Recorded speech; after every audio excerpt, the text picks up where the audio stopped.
Arteta! What a strike! What a screamer! Zola! And a fantastic goal! Arsenal back in it! And here's Liverpool, lines it up, finds the net. Arsenal in front. Today's Arsenal Vision podcast is unfortunately preempted, so we can bring you this exclusive Chelsea content. This is the Arsenal Vision post-match podcast. My name's Elliot Smith. You can block me on Twitter, Yankee Gunner. Yeah, no, unfortunately, we're not going to be able to talk about Arsenal today, but boy, would I 5-2 be a Chelsea fan, huh? Huh? Nothing? No? They lost 5-2 to Sam Allardyce's West Brom. Fantastic stuff. Fantastic stuff. And we have a Joe Willock equalizer against Spurs. So I don't even know if Arsenal played this week. I didn't even pay attention. We're just going to... No, I can't do it. I'm sorry. We have to talk about the Liverpool match. And look, I'm not going to say it went how I hoped, because it didn't. Boy, was it a stinker. And I knew we were in for trouble because I was in the Discord and I was on social media, and my goodness, the hubris, the abject hubris of Arsenal fans who really thought we were just going to turn up and smack them down. Despite not having Saka, despite not having Emil Smith-Rowe, despite not having David Luiz, despite not having my favorite player and yours, Granit Xhaka, we did not smack them down. Spoiler alert. And we're going to discuss why we got smacked down and what it means and whether we should fire people into the sun using those sun cannons that we haven't had to use in a while. So here to discuss all of that with me is Paul. You can find him on Twitter at PausMyPants. Hello, Paz. Woohoo! And Clive. You can find him on Twitter at ClivePFC. Hello, Clive. Hello, hello. And Tim. You can find him on Twitter at Stoberto. Hello, Tim. Hello there. Look, guys, I'm going to tell you something. As much as the United States has been, let's just say, not the paragon of handling pandemic stuff, great, we are doing pretty well with the vaccination stuff over here, which is really encouraging. So I hope everybody is feeling like they're getting through it here in the United States. I think the UK doing pretty well. I know some of our European listeners, unfortunately, maybe not quite at that level yet. So whatever state you're in with this situation, I hope you're holding up well. Our intention is to make a big announcement soon about a possibility to all get together and do something live. We're sort of monitoring that pandemic situation, and should it look like there's cause for optimism late this summer and as the new season beckons, we should have something really exciting for us to do together in person, should that be something that you wish. So more on that anon. Clive, I'm going to start with you. You did something on Twitter. That's usually a sentence that sentences that presage problems. But no, what have I done? What have I done? You know, there's a main character on Twitter every day. Your job is not to be it. What I would say is you posted sort of a hindsight 11. I think it was at halftime even. Yeah. I feel that Arteta got the lineup wrong, but in my defense, I did not necessarily, not my defense, in my criticism, I don't know that I felt that way at kickoff. He didn't have any good choices to make. And he made bad ones, but he made bad ones with only other bad ones to make, in my view. Let's not go back and say what we thought in the moment. Let's use the benefit of hindsight because we have it now. What did he get wrong, and what should he have done instead? Yeah, even my hindsight 11 was wrong, and that tells you because the second half I'd have made maybe a slightly different change. So yeah, I think. Let's be honest about ourselves. Let's be honest as football fans and watchers and people who want to analyse, and we value our opinions. We want to be consistent. Let's be honest about things, right? That front three that came out, not the worst thing in the world, right? It isn't the worst thing in the world. It has done well in the past. I personally don't like Aubameyang on the left-hand side. I think he was starting to get centre forward, and I feel your centre forward is almost like a defining player. You look at every club around the league and who's the centre forward? Okay, he's that guy. So I think Aubameyang should be our guy, right? So, but again, the three of them, we've won things with them in the past, and it didn't worry me. Ceballos worried me. I'll be honest with you. I don't think he offers stability at the baseline midfield. And Arteta, by the last time he played him as a third midfielder, stroke number 10, tells me he thinks something similar. And he went away from that. Paul said something I thought was very smart on the instant reaction when he said he may have played him because he was there for the 2 weeks. He watched him in training, saw him doing well, and thought, I'm going to give you a go. Within 10 minutes, you're thinking, this isn't working. But you know what I mean? But just to explain why he came to that decision. And apart from that, injuries, and they dictated the rest. And if anything, what this really showed us, I'm sure you guys are going to touch on it too, about who the core of this team is. and how we missed 3 or 4 of that core at the weekend. And we were left with the others in a game where it was massively competitive and required hard work and physical focus and intensity and winning your duels. And we didn't have it. So I think in hindsight, again, my hindsight 11, I maybe would have started Hector Bellerin in this team, actually, for the fact that we needed some go forward and we just didn't have any there. And Chambers didn't offer us that. So yeah, I would have had him in there instead of Chambers on the right-hand side. But I would have started Cedric, and that was just when Tierney went off. I just felt it was potentially it was a time bomb. And yeah, the rest sort of takes care of itself. I mean, let's be clear, and you alluded to this. Lacazette, Aubameyang, Nicola Pepe started the semi-final against City, started the final against Chelsea. Good enough to win us an FA Cup. 170 million pounds of talent there. It's not like those were bums that we put out up front. All right, we had Thomas Partey, 50 million pound star signing of our summer window. Martin Odegaard, who a lot of people want us to make a 50 million pound star signing of the upcoming window. The best left back in the league potentially for at least a half of the game. Our star summer center back signing, our best center back of the season. I mean, this wasn't a team that had a bunch of bums in it. And I think you can certainly point to Smith Rowe and Saka and Xhaka and Luiz not being there, and rightfully so. And yet you cannot excuse the performance we got. And I want to be clear about saying playing on the counterattack is a strategy and not a bad one. Leicester won a title that way. But playing on the counterattack isn't have 36% possession and 1 shot at halftime. That's just getting battered. Now, thankfully, Liverpool weren't even really awake for the first half, I thought the first half was pretty much just a drab half of football generally, where they had all the ball and we did nothing, literally nothing. The second half was a bit livelier in both directions. But, Tim, unfortunately, and I hate to do this, it is hard for me to look at this performance, at least in the first half, without saying that the whole thing felt like it pivoted around one of the quintessentially terrible performances from an individual that we've seen in a while in Dani Ceballos. And that Liverpool clearly focused on denying the ball to the players that could progress it, to Thomas Partey in particular, to Martin Odegaard. And Ceballos could not get the ball off in time. And so if you're going to play on the counterattack, the two things you have to do is very simple. You have to get it off in time and accurately. And, I think Arteta was actually really spot on in his comments after the match. I mean, apart from getting our first, we apologize to the fans that we've had in a while. Always good when one of those gets trotted out. But he basically said, these were simple mistakes. We could not pass it to each other. You can't account for that sloppiness. And I think Ceballos' inability to get the ball off on time and accurately for the first half prevented us from being able to play on the counter. So I hate to lay it at his feet, but to what extent do you think he owns a lot of the... Unfortunately, I hate to say blame, but owns a lot of the responsibility for why that first half performance never sparked to life. Yeah, you used an interesting phrase there. I hate to lay at his feet. Yeah, because when you lay it at his feet, it just sits there. It doesn't go exactly. I was a bit surprised about a few aspects of the team selection, and you know what? I did go back and look at my timeline from the game to see like how I felt progressed, and actually I did say at half time, I'm not.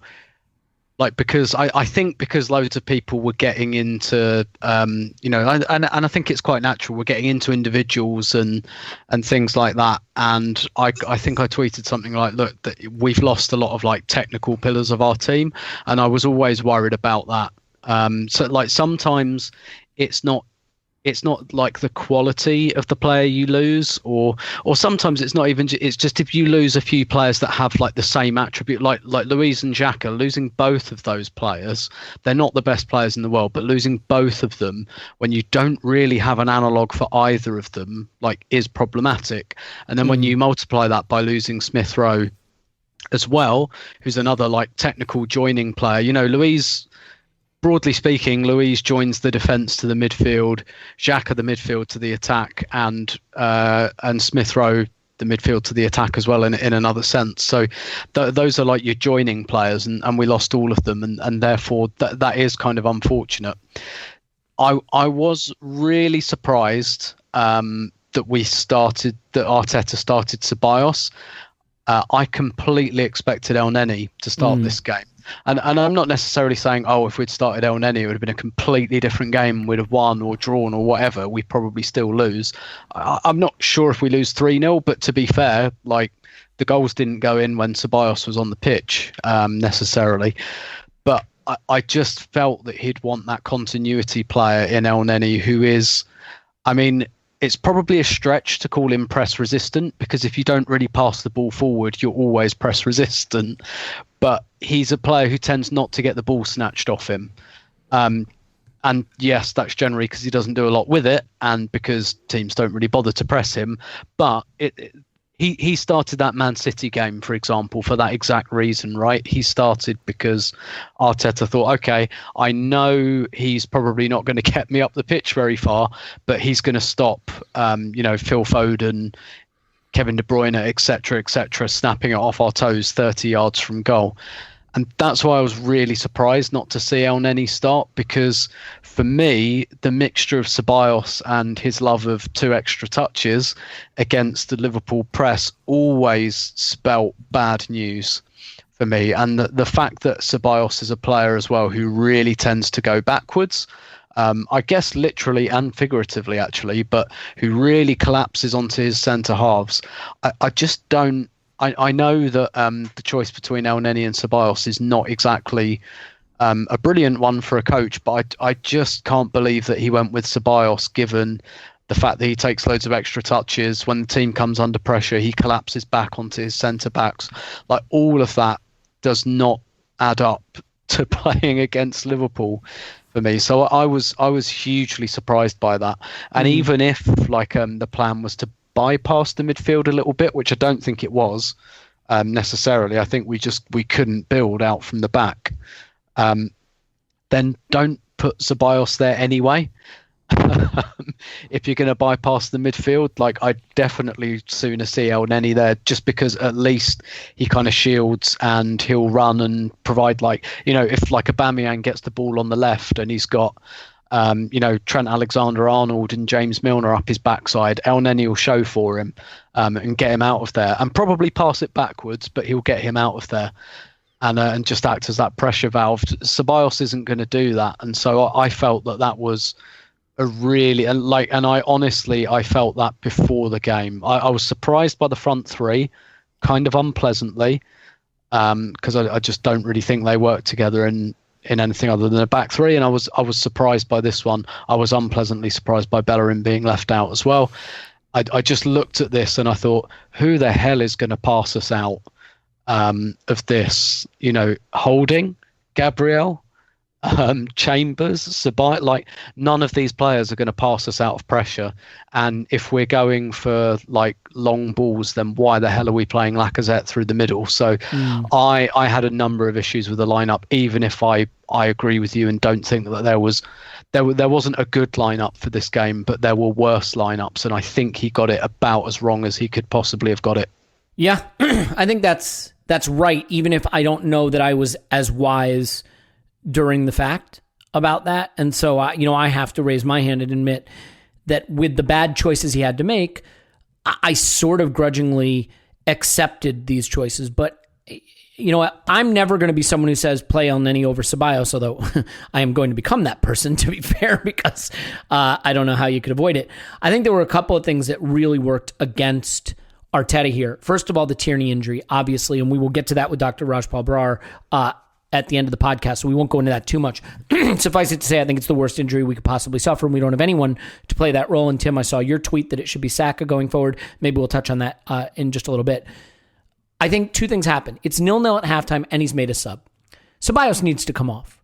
But I think if you're Arteta, you can say, look, I've only got 2 more substitutions. Am I going to make 2 subs at halftime? And it is 0-0.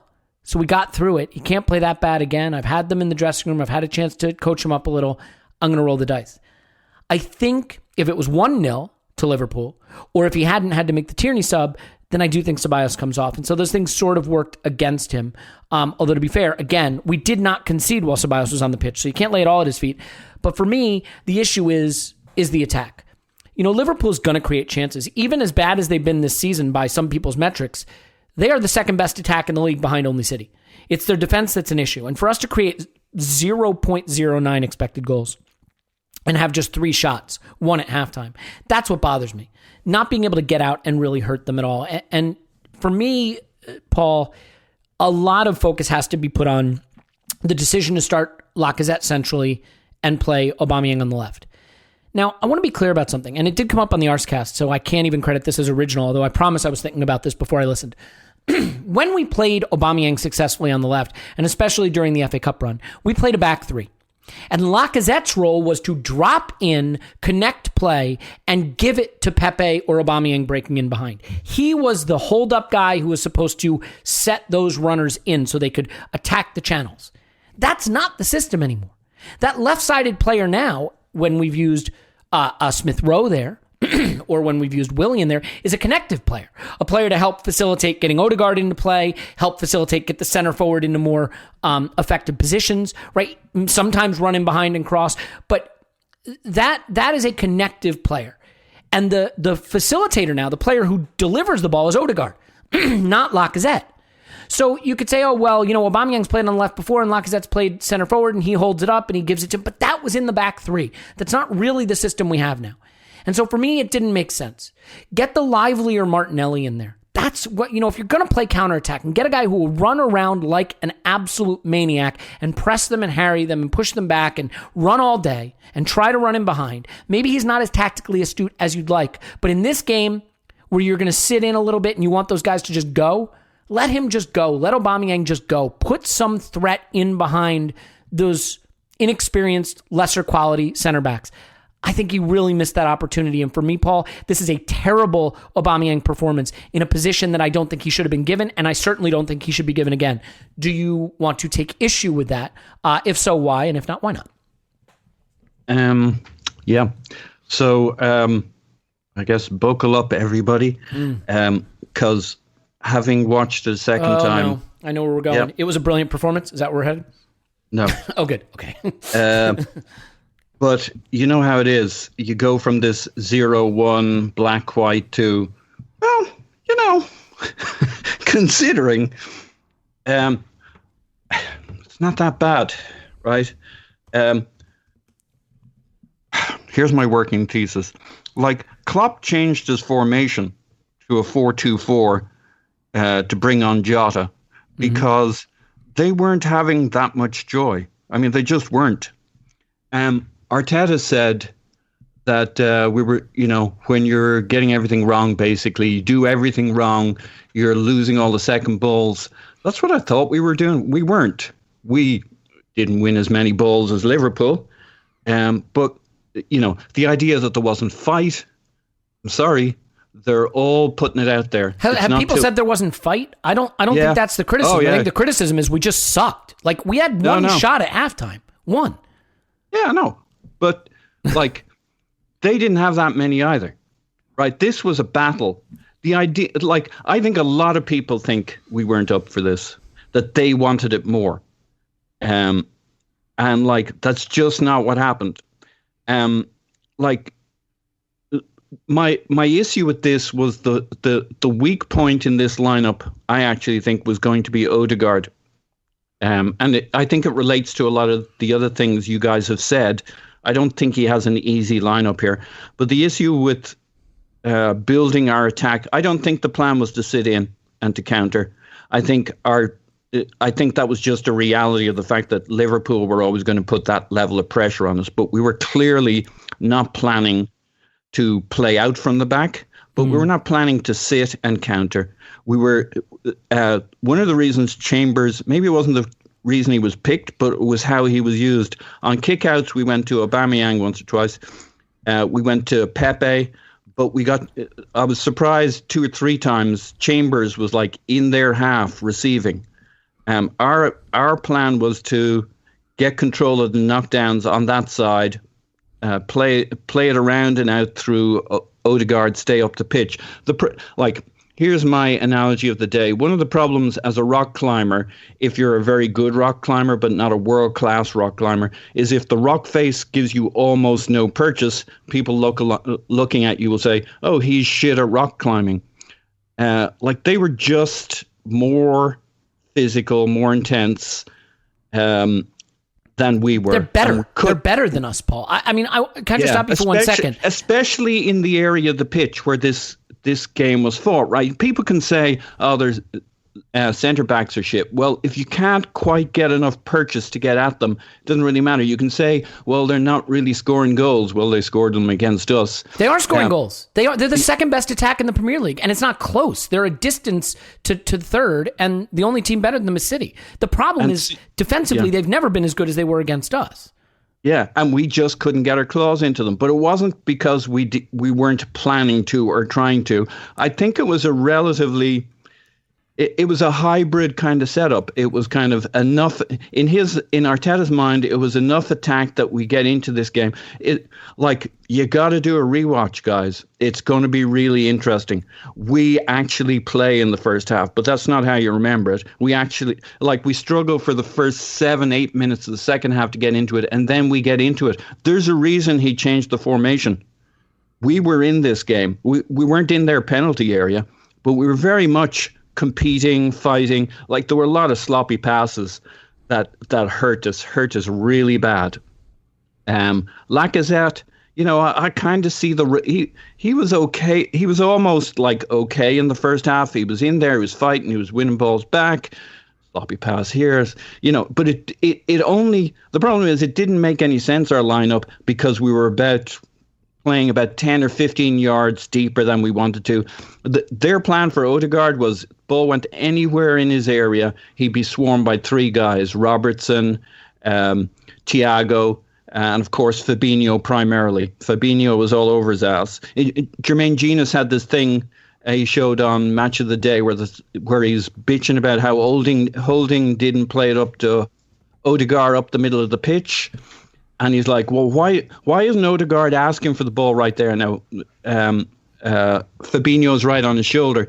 But he doesn't seem to realize Odegaard's pointing at Holding to pass to Partey because he's trying to create a triangle. So, because there's no point in passing it straight to Odegaard. He needs angles. He needs movement. So we're trying, and we're just not quite at the level.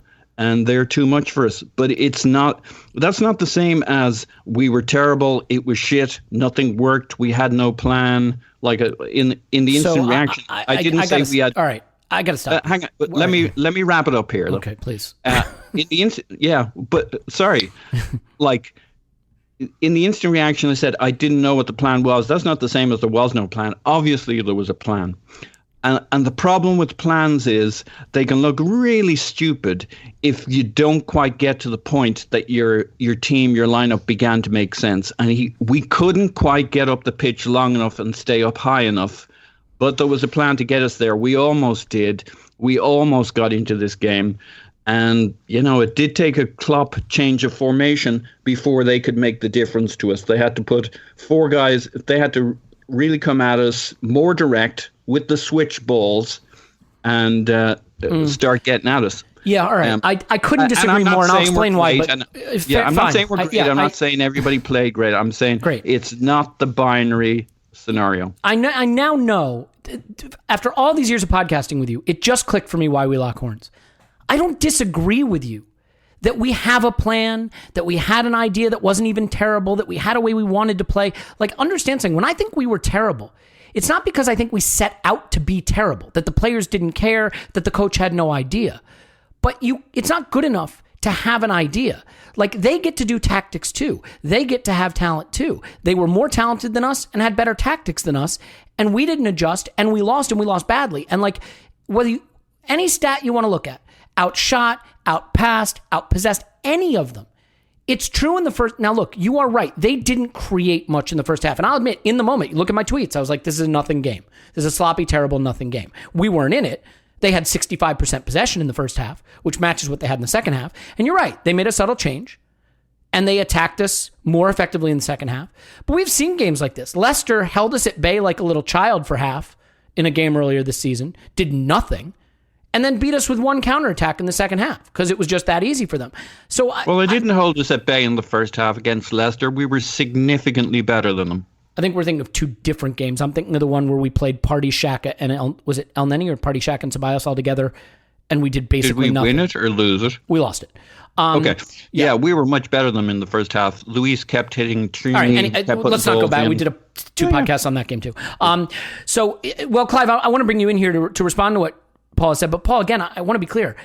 It's not that I specifically disagree with your point about what we were trying to do, what we want to do, but I think we were bad at it.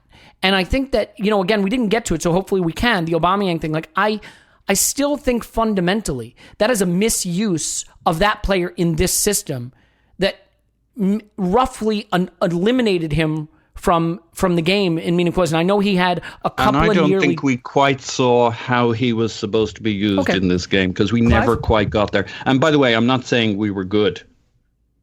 Okay. Yeah, no, but like I said, I see the reason we lock horns sometimes because you're telling me the story of what we wanted to do, and I don't necessarily disagree because it's never my intention to say the players didn't care and the manager didn't have an idea. But I think I tend to come at it more from the how did that work out for us? And my answer is it didn't. The other way we lock horns is that I'm not saying we were great. I just think there's like you can lose 60-40, whereas the debates, obviously it's more clarifying and people feel better if you present it as a 90-10. It's like, if you guys do a rewatch, it's going to be interesting. Well, I'll put it to you this way also. You know my perspective. I am always going to be more excited about a game we lose where we create than I am a game we lose where we don't create. And so with 3 shots in the total game and 0.09 XG, I'm always going to feel like that's a failure. Anyway, Clive, why don't you come back in and settle the argument about whether we were exceptional, as Paul claims, or the worst team in history, as I claim. That's not quite what Paul claimed. I'm pretty sure it is. But I was listening. He said best team ever, best performance of the season. True. So let's bring it back, right? The last couple of games, actually, there's been a couple. The West Ham game for the first half, for the first 30 minutes, and this game, there's been questions around clarity of plan again coming to the surface. Would that be fair? Good Everyone's point, wondering what we're trying to do. And we've lost so what we're now doing as fans, because we do this, what's changed? Aubameyang's moved away. We've lost maybe a connector. We've got an injury. We've lost a bit of clarity to what we liked before. And we liked it even when we lost games. We liked what we were seeing. The build-up was better.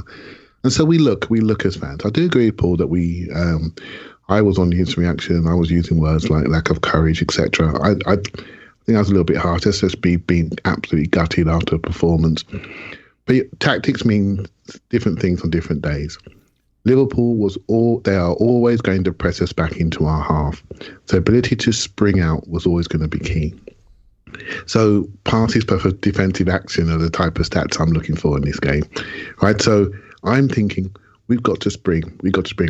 And so to enable us to spring, we've got to have some form of 3-4 pass build up to spring. We weren't even getting that because we were being out pressured. We were being pressured.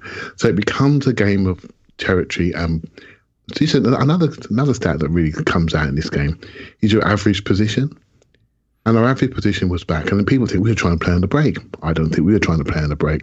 I think we were trying to drop the ball into their back line quite early and quickly and get territory that way by winning our duels at the top end of the pitch and creeping up the pitch. But we could win our duels for being else man of the match. Trent was also second man of the match.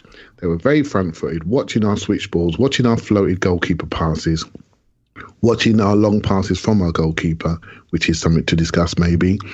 And they were snapping on the end of it and pushing us back with play.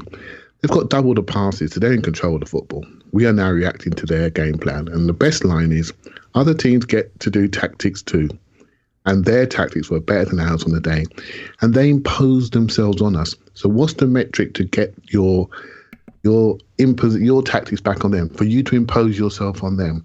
And this is when I go to the duels discussion. This is when I go to the take-ons and the carries and the successful dribbles to get us possession, to move, to commit people, to move them, to create those overloads where we need to. We didn't do any of that. We were totally taken off the ball. But we couldn't sustain any play apart from, and I will watch it. Paul, I haven't rewatched it again. I just can't take it. Right? I just can't take it. I will get to it. I can't take it. I'm at Easter with my family and I want to sit there and smile with them. I do not want to carry that burden with me because I'll be disappointed at what I'm going to see. I know I will be. You have to impose your ability, your individual ability, your one-on-ones, whether that be physical or technical, to change the course of the flow of a game. And I'm sorry, we were done. We lost our battles. We didn't win any of them consistently enough to create a waves of attack to push teams back. And that's the contest of football. And we lost it. We just lost it. We have to accept it. It's okay. It's okay. What the shock for me was, in almost every big game since Arteta's been here, we've been ultra competitive. We may not be ultra good. We've been quite competitive. Maybe Liverpool, actually. Liverpool do this to us quite often. And Tim's been to a few of them at Anfield where the game's over in 15 minutes, right? Literally, they blow us off the park. You know, they know how to beat us. Ramp up the speed, ramp up the intensity, go at them like dogs of war, and they'll eventually fold. And this is what happens. No one can tell me we've solved that problem. We just haven't. We haven't solved it against Liverpool. We haven't. We've never looked like solving it. You know what's funny too, Clive, is I feel like they save that for us because they haven't been doing that consistently, but they save it for us. You know what I mean? They definitely have determined that the time of year to turn the press back on is against Arsenal. You know, because that's not the Liverpool we see. And without falling for the Arsenal Vision bingo that was out earlier today. Oh, it's so good. The other team, check it out. A Highbury Librarian, I think it is something like that. Brilliant. Absolutely brilliant. The other teams tell you about you, right? And they know they can outrun us. And with Ceballos in there, flipping out. Cannon Chambers in there. Cheers, lads. Thanks a lot. Thanks a lot. We're going to run the Arsenal When you play a midfielder with the athleticism of Toulouse-Lautrec, there's going to be a lot of young fellas. How do you know anything about Toulouse-Lautrec's athleticism? Like, I realize you're a well-read man. You're a man of a lot of interests, but that, I think that's a stretch. I would. He had. I'll tell you what was a stretch. His Todger. Oh my God. Wikipedia. Tim, I'm not supposed to have a favorite on this podcast, but you are my favorite member of the podcast, and it's really for one very simple reason. You are the last remaining member of the podcast who will actually answer the question that I ask, and I do want to thank you for that. Paul gave us a comprehensive explanation of why this game was actually our best performance of the season, and yet did not at any point mention Pierre-Emerick Aubameyang, which was the question I specifically asked. But the good news is that means you get to handle it, and I think it is a meaty and weighty and important question. So I think he played poorly, and I think his lack of effort to cut out the cross for the opening goal is really poor and reminiscent of a very similar lack of effort against West Ham. So big problem there. When players aren't making that extra effort, you know, that is a problem, because whether you think he should be played on the left or not, he can see that cross coming. He can get in there, make it a little more difficult, and hopefully you keep that goal out. Because once it was 1-0, this game was over. And you look at it, I mean, you know, again, to go to the stats, we didn't create anything this game, but they created very little. Once they got to 1-0, the floodgates opened in terms of their chance creation. But I think that the idea that Aubameyang can play on the left was never super true, but was more true when the center forward in Lacazette was actually a 9.5 and dropping in, and there to be the guy who set Aubameyang in or Pepe. But that's not how this 4-2-3-1 works. So I think it makes a lot less sense in this formation and what we've done with that role since we've switched to it. So I would like to think that this experiment with Aubameyang over there has died a death on this day. But how do you feel about, I mean, I know, look, I'm setting up. I know you don't like him being used over there, but do you want to maybe sort of talk about why it's particularly not effective in this system? And also, I mean, if you must, you can certainly criticize Aubameyang's performance individually, because I think it deserves it. Yeah, so I actually didn't feel as strongly about him individually, and I'm trying to separate the fact that I'm just getting a bit annoyed with the pushback against the level of criticism, a lot of which I think is based on a few things that are just a bit like the fact that he's captain, and maybe the fact that he got a new haircut. and stuff like that, and I do think our fans have always had a hard time with Aubameyang. And I do think generally fans have a hard time with goal scorers who are not meant to be involved in the game, because they're meant to be where the space is. But anyway, I've said all that before. Like I didn't actually think there was anything absolutely egregiously wrong with his part in the first goal. I think that, like, most players don't absolutely rabidly close down someone who's about to cross the ball, because you get beaten if you do that. If you just go flying at them, they go past you and they get an even better position next to the byline. Like I think if you look at most crosses, that's kind of what happens. Like the fullback, and the fact that Aubameyang's back there in the fullback's position tells you quite a lot. I think that's just generally what they do. They hang a leg out and they try to block it, but they don't go flying out to the person. So I didn't really have a great deal. I didn't see a great deal wrong with that. And I went back I think the morning of this game, I watched Adrian Clarke's breakdown again of the West Ham game, just to kind of refresh my memory. And he actually pointed out quite a few times where Aubameyang was back and tackling and things like that.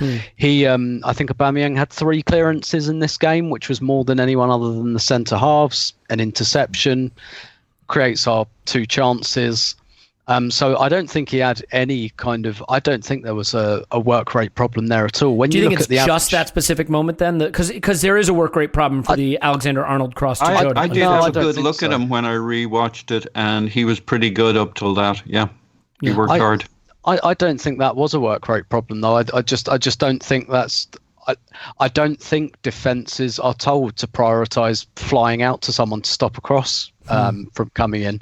Generally speaking, I think Arsenal tend to let crosses come in, to be honest, and I think that's a bit of a tactic. But I mean, he's back there in the first place, and he's been back there most of the game. You look at the average position map, and like he's where your typical left back would be in a game where you have like 50% possession. So like if his average position map was like disconnected from the rest of the team up in his own half, then yeah, that shows he's just twiddling his thumbs, not doing anything. I thought he did a lot of running. He just did it in the areas we don't want him to do it in, which are in his own half. And so again, when I reel off those stats to you, the fact that he had an interception, which still put him among the kind of top players in terms of interceptions, 3 clearances, and he created 2 chances. But those aren't the things you want him doing. I don't want him making clearances. I don't want him making interceptions. I don't want him setting people up. And that showed you everything that was wrong. It's not that he wasn't trying or that he was disinterested. We just asked him to do a load of stuff that he's never been good at.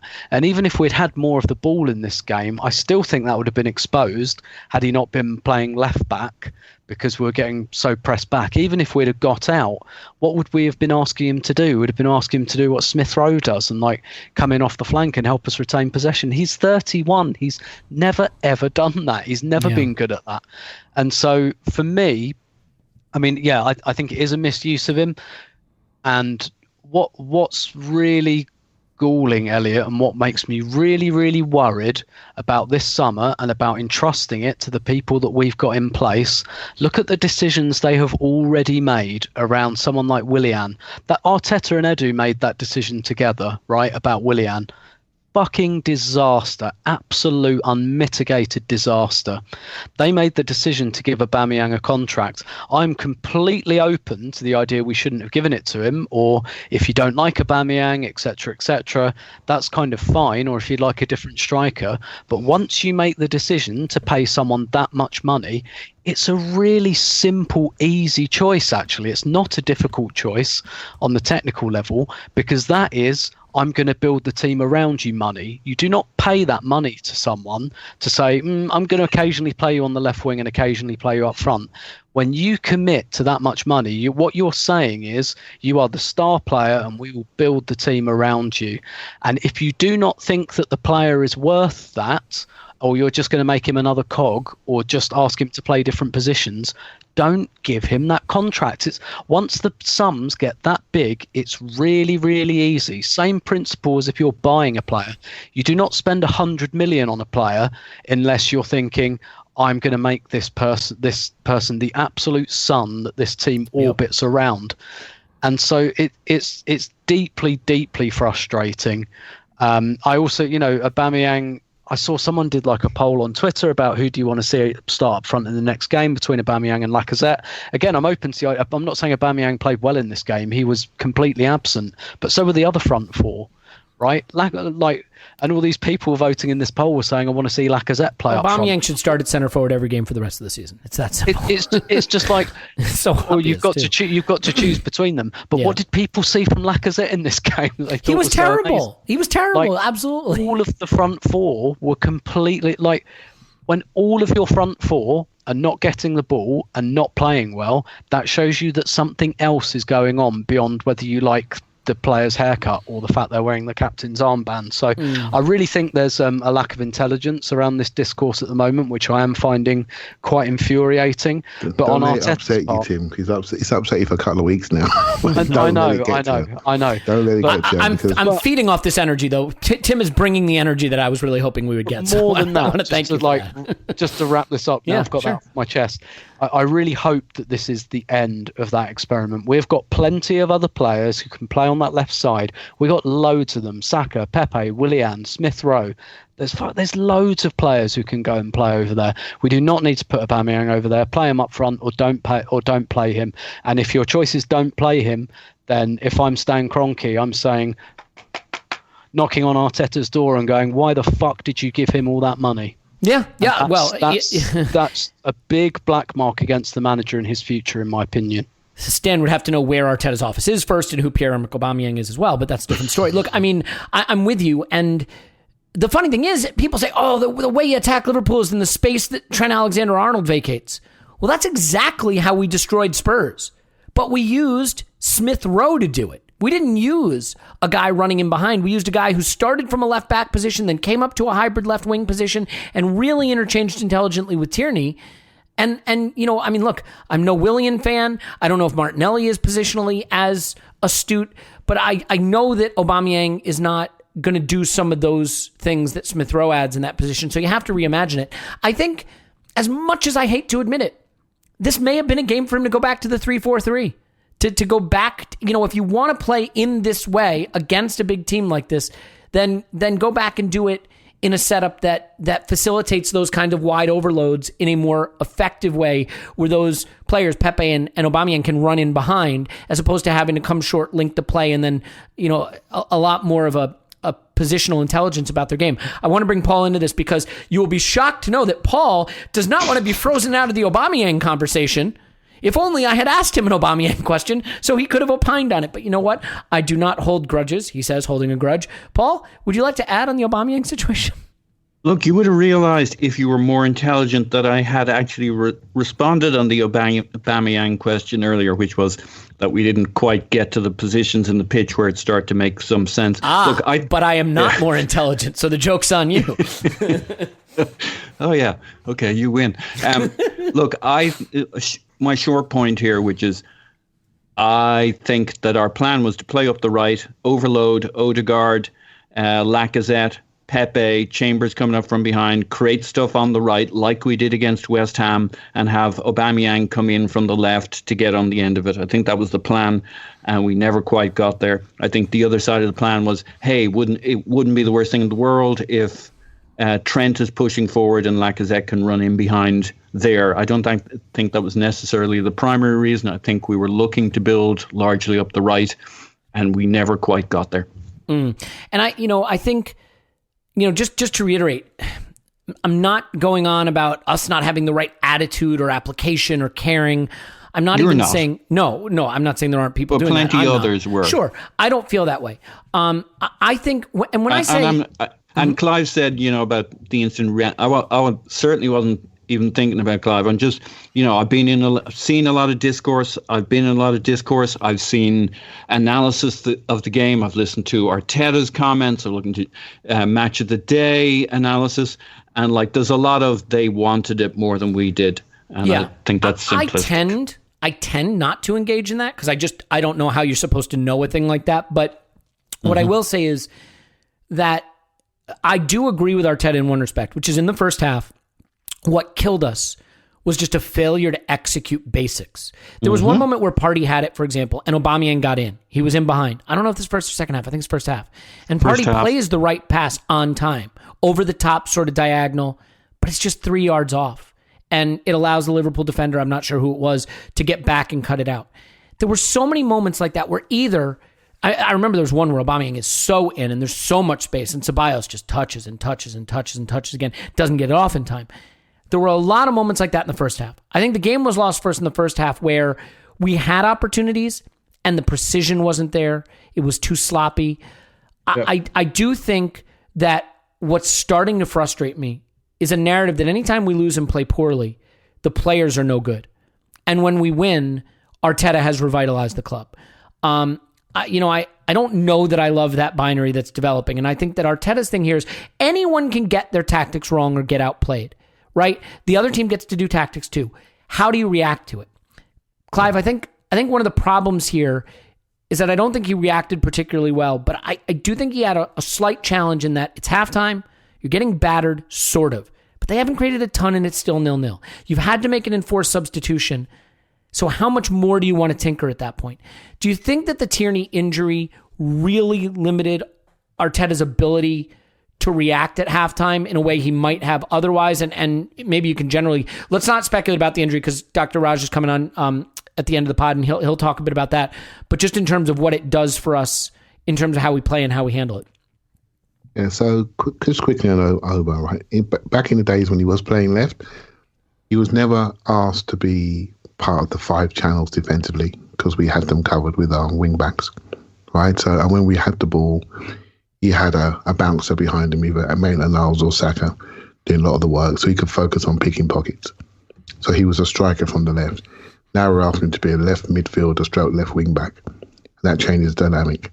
And his face is showing his age on the amount of unnecessary work he's having to do. So that really does explain what's happening there. On the left-hand side, funny enough, James did a good article in the Athletic today, and something I didn't pick up originally, and because I was so worried about Tierney anyway, but not just how he was playing, because he's not playing his normal attacking, running downhill self. I was just watching him running backwards, thinking, "Oh no, you look knackered. I wish you didn't have to play this game." That was my emotion when I was watching the game. But when he came off, his ability to hold that side had gone. He may not have been too attacking down that side, but he held that side, and a lot of their goals came from that side once he left the pitch. And I think, again, people look at that side, and like you have done, Elliot, look at Aubameyang, I think, could he have closed him down? Could he close his distances down, maybe block the cross? He developed around him, he had time to react. You're asking an elite top 5 European forward over the last 5 years to turn into Kalashnik. Do you see what I mean? To block across, and it's just going to happen. It's just going to happen. I just think the ability to react, I do agree, was taken away with injury, because you think yourself, I've got someone to come off. I want to make another one, but I can't make it at half time because I've got one substitution to make post international break. I could have people creaking, which we never know about. Somebody could be saying, "Look, I'll give you another 20 minutes, see how I go." Do you know what I mean? And so he was frozen. He couldn't react. And I think. I don't think he's great at reactions anyway. I don't think he's a great guy at substitutes. I really think he's always 5-2 minutes slow. But I did have sympathy in this game because of the way the game was going, our lack of imposition of our plan, our lack of duel winning, and our lack of average position, funny enough. We hadn't even seen what we could do, and then you're looking at the team, you're thinking, actually, Arteta's mistakes for me were made pre-game. They were made with Ceballos. They were made with Aubameyang, and they were made with the right back. I thought it was the wrong right back for this day. It should have been a sprinty one, Bellerin or Cedric. Simple as, for sprinty Liverpool. You don't put Chambers into this game. Chambers lost 5 of his 7 aerial duels. He's not even winning that. Against Burnley and West Ham, he was dominating those situations. Against Liverpool, he wasn't. So what's the point? You might as well have somebody whose trade is a right back out there. So that took away his ability to react positively by poor pre-game selection. And that is a bit of hindsight, yes. But I would have started with Martinelli. I said it. And I would have started with Cedric on the right back side of things. I definitely would have started with Elneny. And then you have the ability to react off the bench in a more positive way. And it didn't happen. Yeah. And it is tough, right? Because we had so little control in this game, and we haven't played like that in a long time. I think even, am I right in remembering even the last game against City? I think we were more in it, more in the game, had our share of possession and control. And granted, there were some people that suggested that they were sort of in second gear for a lot of that game and could have turned it up to win it whenever they wanted, which is kind of narrative driven. But we haven't really had to play like this in a while, where we were just sort of out of the game in terms of controlling territory, controlling possession. And, I think sometimes for players, when they have to play that way, it can be hard to switch. I think about, back when Arsene Wenger's teams used to go and play with those Barcelona sides, and switching from being a team that routinely had 60% possession to being the team that had 30%. And it's a very difficult change to make. So I don't know. It's not a good game. What I want to do, I want to get to a little bit of question about Arteta and where we go from here with the season and with the Europa League on the horizon. It is spring, which should be a time for renewal and revitalization. It's a growing season, right? I mean, the thing about spring, it's the time of year when things grow. And so it's also the time of year when, occasionally we have to cut those things that grow, right? We have to do some trimming. We have to start to get things looking nice for the summer. We have to lawnscape. We have to manscape. That's right. It's a Manscaped ad. Yeah, I don't know. I was reaching for a segue there. But suffice it to say, Manscaped is back, and we are thrilled to be associated with this wonderful company that is going to help you this spring, this season of growing, to help some of the growing stuff go away. That's right. Look, the pandemic, when it ends, what are we going to do? We're going to run into the street. We're going to drop our pants. We're all going to share privates. And I would really love it if yours were resplendent in their manscaping or female-scaping, whatever it is, womanscaping. But I do want to tell you about a new product. So we've been talking about this a little bit. Finally got a chance to try it. Absolutely love it. It's the Weed Whacker. So it's got a 9,000 RPM dual blade motor, 360-degree rotary. So it's for nose, it's for ears. I have a big paranoia that as I get older, my nose hair and my ear hair is going to run wild. And I think it's hard to see. And so the Weed Whacker for me eliminates that concern. Obviously, we got the Lawnmower 3.0 taking care of the downstairs area and the chest and the sideburns if you want. Waterproof, wet, dry, great battery life. You can use all of it. They have great products, by the way, hygiene products. I don't really talk about them because even I find it uncomfortable to talk about a product called the Crop Preserver or the Crop Reviver, which is what these things are called. But if I'm being honest, they're actually pretty awesome. And they keep you sort of spring fresh down there, which is great. And they even have a great cologne. So there's a lot of good stuff going on at Manscaped. I think the Weed Whacker and the Lawnmower 3.0, as someone who has a small yard and has a lawnmower, like an actual lawnmower, I do not enjoy using that as much as I enjoy using the Weed Whacker and the Lawnmower. So I hope you will as well. 20% off and free shipping when you use our promo code, Arsenal Vision. That's right, Arsenal Vision. That's the promo code. You go to manscaped.com, you get 20% off and free shipping. So please do that. It's spring cleaning, baby. It's time. Get cleaned up. And if we do have this live event, a wonderful chance to all show each other our privates. And to be clear, please don't do that. I'm kidding. If you come to the live event, you don't have to show me your privates. In fact, it is strongly encouraged that you do not do that. That is a joke. Your mileage may vary. But please go. Elliot, Clive points out... Oh, sorry. Do you want to ramp up there? No, I was going to say is go to manscaped.com, promo code ArsenalVision, 20% off free shipping. You're good. Go for it.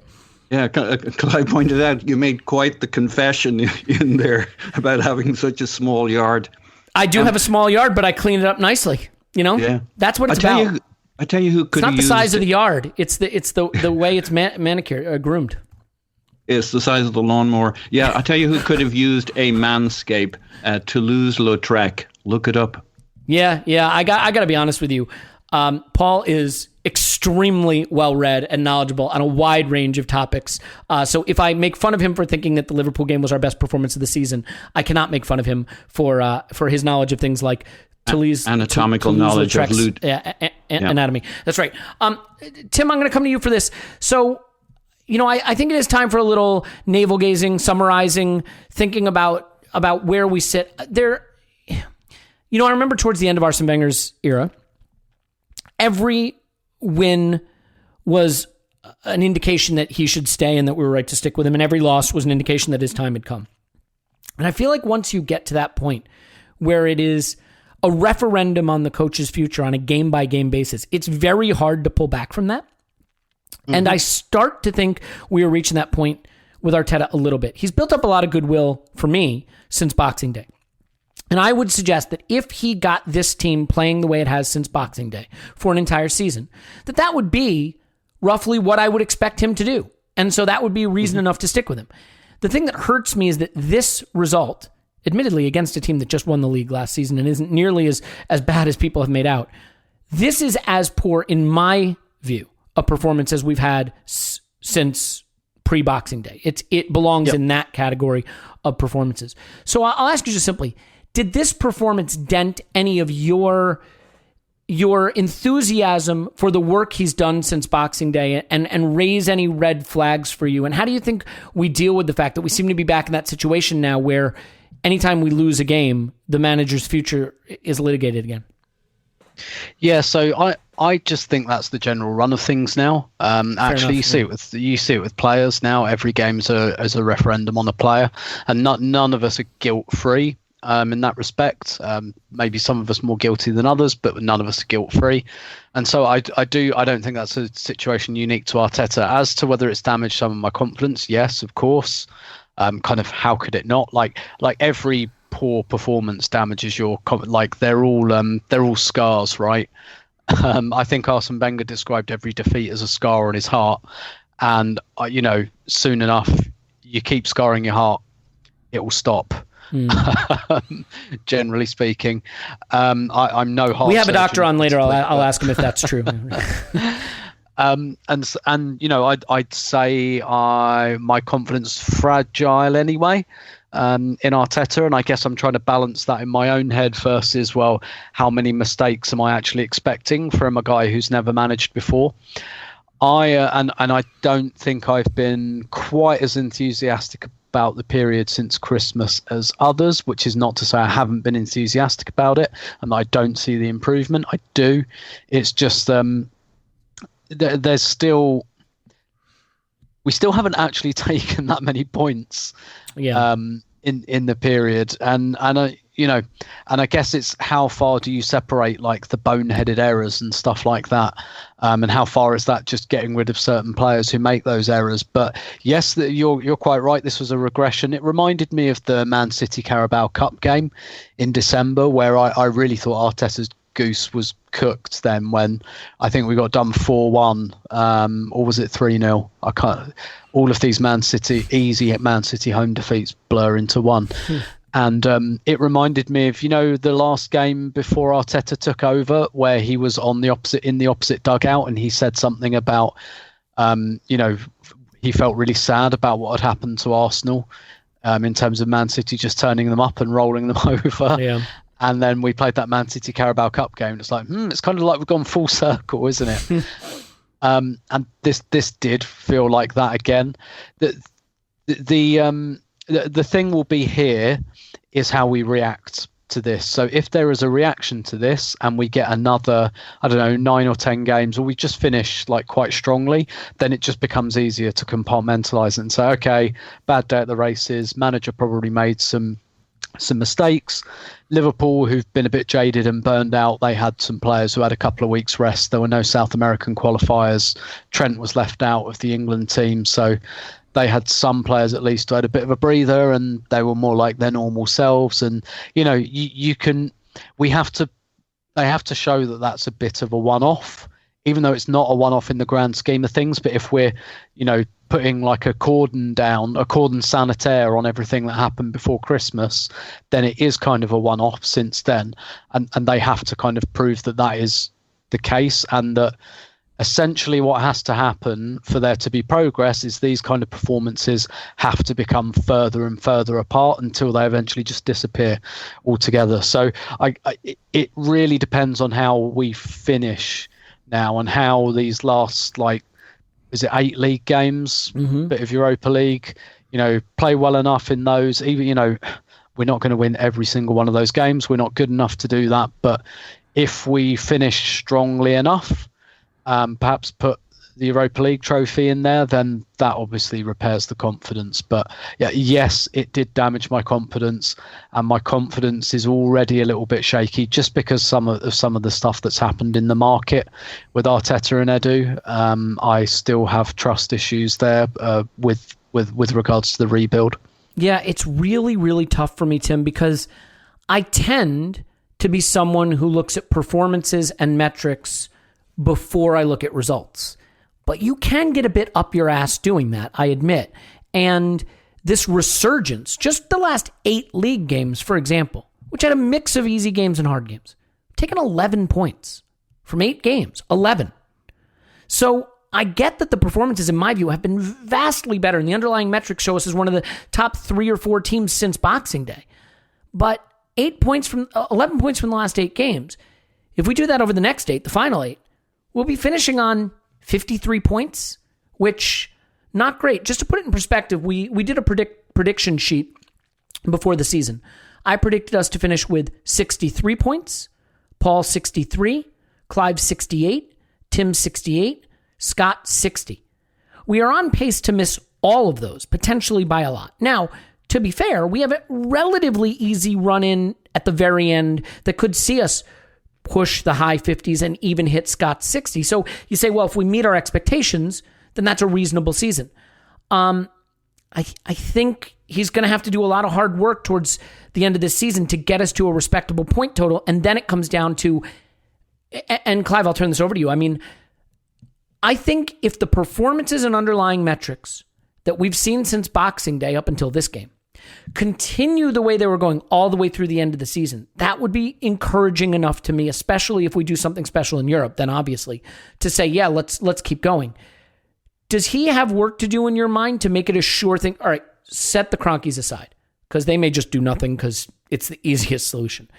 But for you to feel confident in this project continuing forward, is there still work for him to do this season?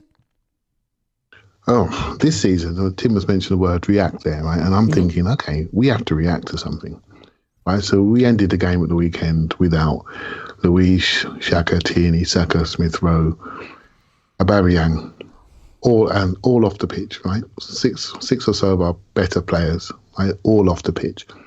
And now we're going to have to react to what's happening going forward. And probably without Tierney and probably without Luiz, as we know, for at least a month. So that ability to react is where the manager earns his money, because I think he's going to have to reshape the team. I really do. Project stops. Project 4-2-3-1 stops for me, because we got to reshape the team. We got to get results. Right? We have to get results. We might just create partnerships with Martinelli and Saka on the left-hand side and just say, let's get that back going again. We got to look at Smith Rowe and say, look, you're not lasting. You got to share games with Odegaard in that central position, and we work the right hand side, and Aubameyang centre forward. We're gonna have to do this.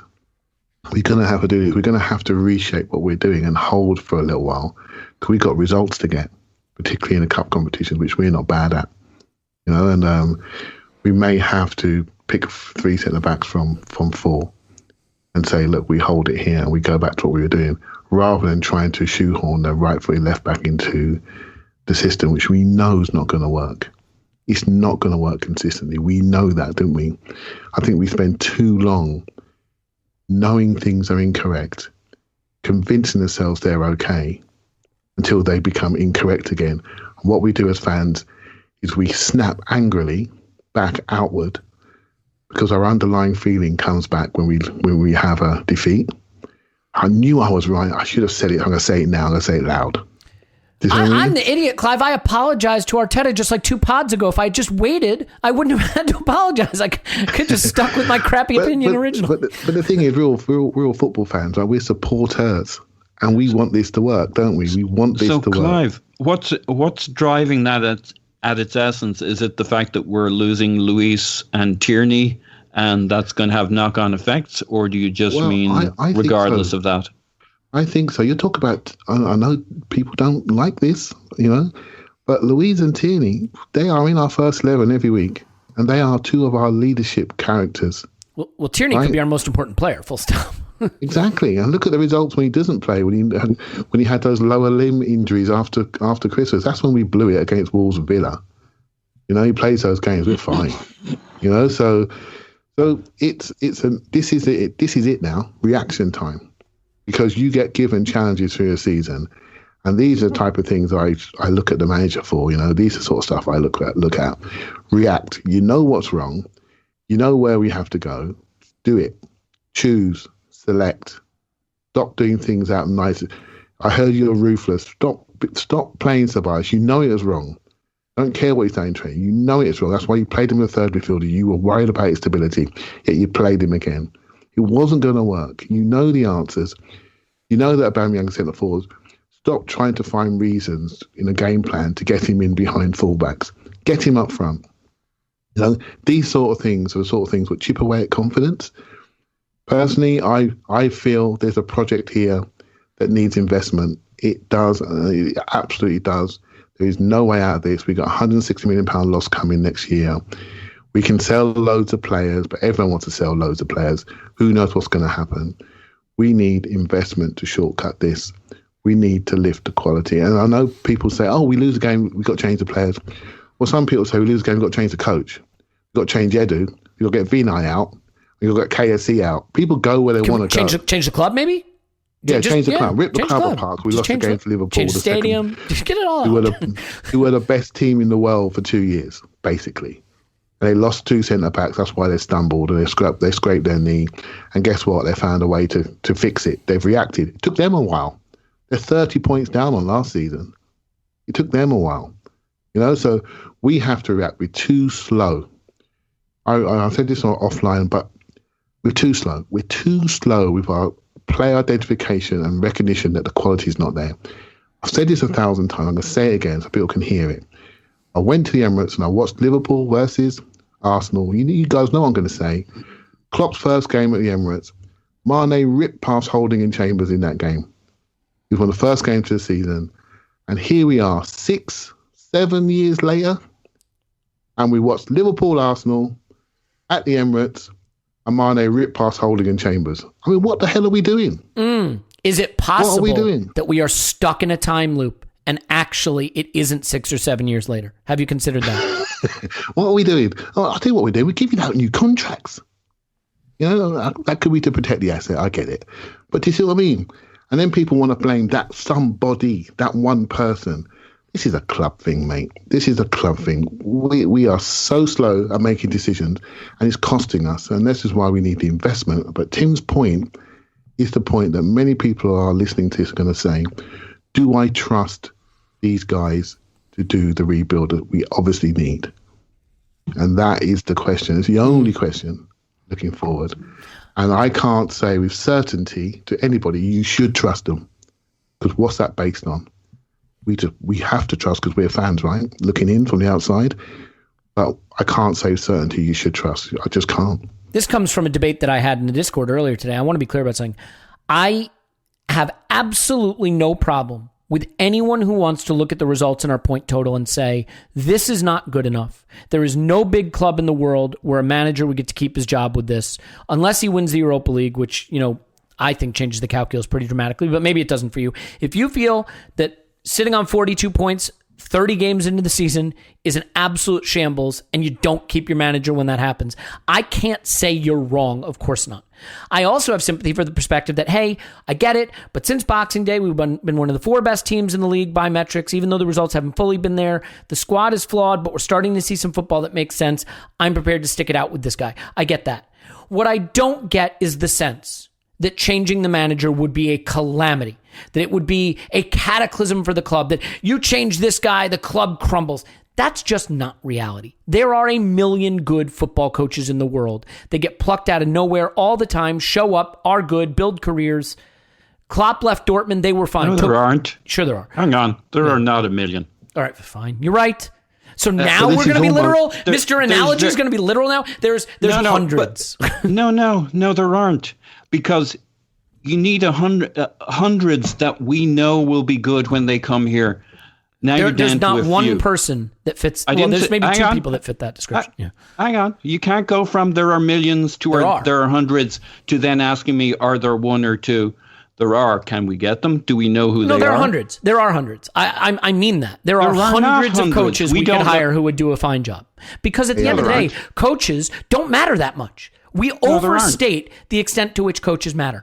And the fact of the matter is, sacking your coach doesn't crater your club. It didn't crater Chelsea, who just sacked coaches the don't legend matter. of their Why coaches. would we sack the one we have? Because I'll explain. If you just give me a sec, I'm getting there. The reality is the majority of coaches move the needle a few points, 2 points this way or that. That's what they're worth. Now, that can be your whole season. That can be top 4 and not top 4. It can be a title or not a title. But that's what the majority of coaches do. What you're looking for is that rare example of a coach who can elevate all the parts in your team and make your team substantially outperform its talent. Get it to a level that is better than its talent, like what Pep does. And you say, well, Pep has tremendous talent in his team. He does. But I think Pep then takes that talent and forges it to be something even greater than what that talent alone can do. I think Klopp has a similar capability. Not a lot of coaches have that, but they do pop up. And wherever you look at teams that have sacked managers, it is very rare that you will say, well, that was a disaster for them. I mean, whether it was Leicester or Chelsea or Dortmund or all these clubs that have done it. I mean, the irony is the one disaster, you could argue, is Arsenal sacking Arsene Wenger. And this brings me to my biggest point, which is a club that has an infrastructure above the coach that is healthy and functioning and effective can move from coach to coach quite seamlessly. The problem at Arsenal, in my view, and the issue that is bound up with moving on from Arteta, is that we do not have that.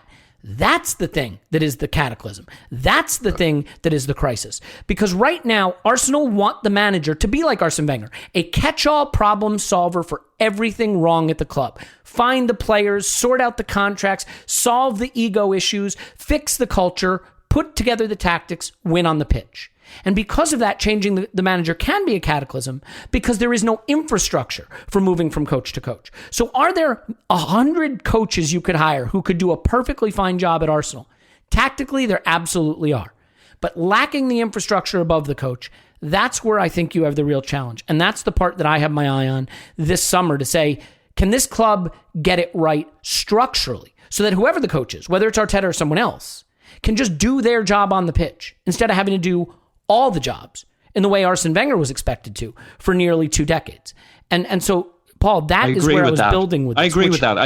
I'm a lot less comfortable on the any Joe soap. There's hundreds of coaches, but I do agree with the thrust of it, which is our problem would be that we would not necessarily find it easy to move from coach to coach, even if the coach is okay.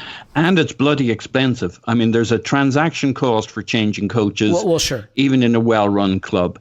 And like when we're on such a limited budget, like I think the only reason you change Arteta is if he loses the dressing room, because or you think he's a bad coach. What if he got us relegated? But he didn't lose the dressing room. Would you keep him? Is there any bar below which performance you would sack the manager? He would lose the dressing room before he got relegated. Losing the dressing room is it. Let's say we finish with 48 points and get knocked out by Slavia Prague. Would you replace him? No. See, I mean, because this is why people get frustrated, because I am certainly going to be process-driven. That's how I try to think about it. Yeah, but these people have never hired people, right? I've used this analogy before. If you hire hang on. Okay. Mm-hmm. If you hire salespeople, it's really hard to get good salespeople. If you've got one who doesn't hit your numbers, but you believe in him, you don't fire him. Because you've been through the ringer time and time again looking for good people. Now, the question is, do you think he's a good person? Do you think he's a guy, like if your belief is the guy isn't good and he hasn't hit your metrics, then you get rid of him. But I think in sports, not hitting your metrics means you're not good. That's why I think sports are so special. No. That's absolutely wrong. If you worked with people and hired people and put them against metrics, you would not fire the people who didn't reach your metrics. Because after a few years, you'd realize this is really fucking stupid. I keep keeping people who aren't actually that good. And man, I let go of some good people that I didn't give the time to, that I actually thought were good. You don't fire people because they didn't hit your metrics. Metrics are a guideline. So I sort of agree. Clarity. And if your manager is better in the second half of the season than the first half of the season, he may not hit your metrics, but you don't fire him unless you're an idiot. I would. And I think where we disagree is that I think sports is unique. If you sign a striker for £50 million and he gets you 6 goals a season, he sucked. He was bad. That's it. That's why sports are great. Sports are great because they put numbers to things, and those numbers matter, and they tell you how you did. And if you're not like, because here's the other thing, Tim. Metrics are great because they give you easy answers, but they're easy. They're not good. They quantify what's happening, and No, I think they don't. They are. Look, models in general are imperfect, but football metrics are basic. So in your view, even the advanced metrics are basic. Fine. So in your view, there is no bar of failure below which you would sack him as long as the people in charge think he's good. The best indicator of a manager who's failing is he loses the dressing room, because they know.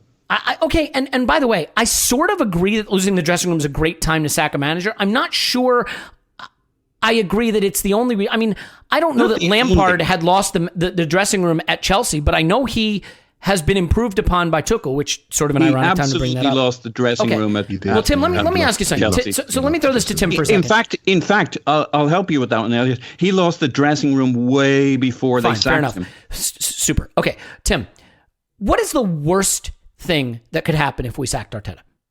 Like, what's the worst? What terrible thing could happen? Are we going to get relegated by the manager we hire? No, I don't think so. So honestly, I think. So I do agree in terms of, I do think it is slightly more difficult to judge Arteta just because of like the whole rebuild thing. And, I guess you can throw the COVID thing and all of that into it. Like at some point, Arsenal were going to have to take a step backwards to take a step forwards. I do believe that. I don't think like more sideways steps is what we need. So the question with Arteta becomes, do you believe that he can do the forwards bit?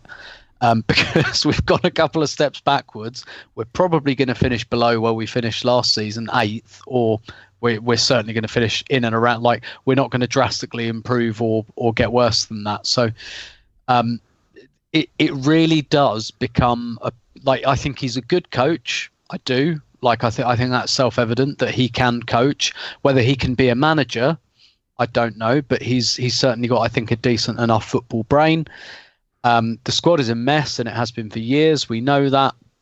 So really, the only question to me at the moment that matters is, do you trust him to do the rebuild and to and to get rid of the right players and to buy the right players and the ones that that really, whatever you think of the football he plays. And I'll be honest, I don't really like the football that much.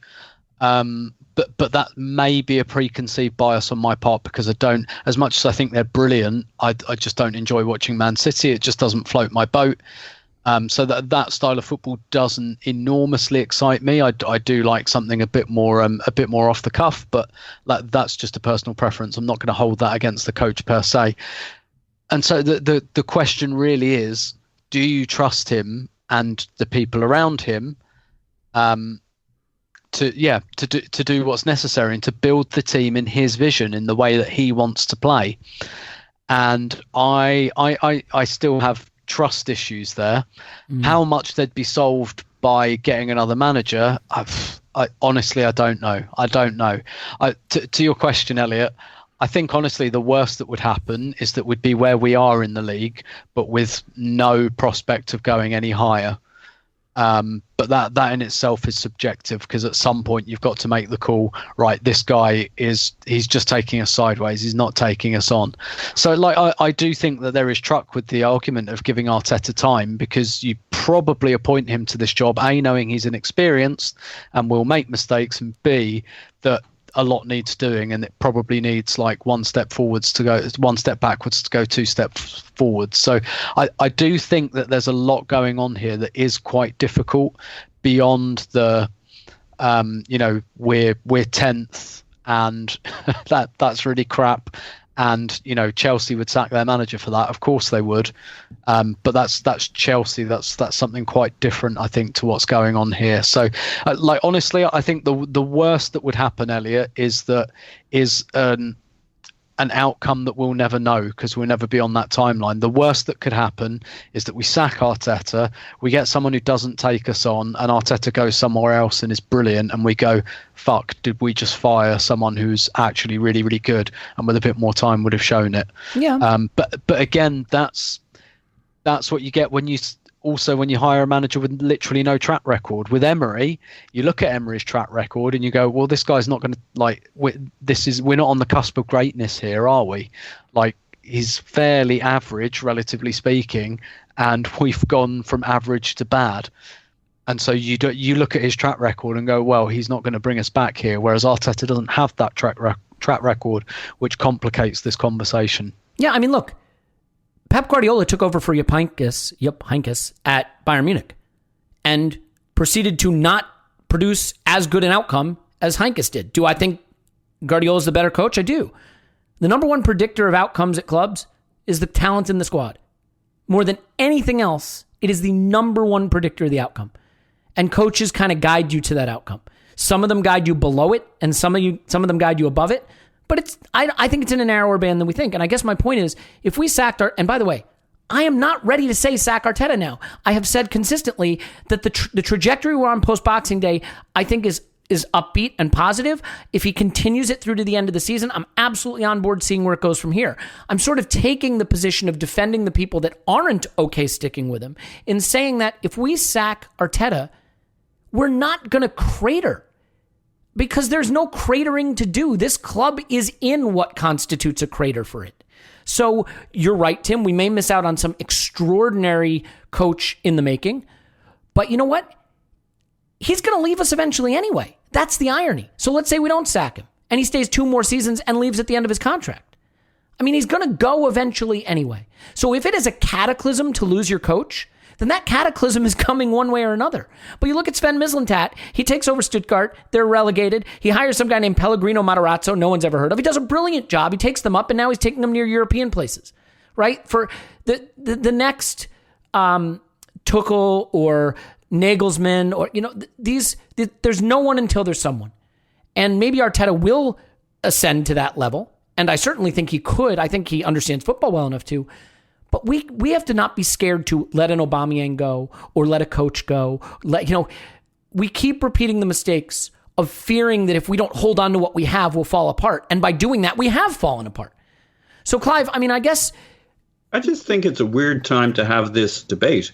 Yeah, it's one fucking game, for fuck's sake. Get a grip. No, it's not a weird time to have the debate, only because there are tons of people having it, and to ignore it is to suggest... I'm saying get a grip to them. Yeah.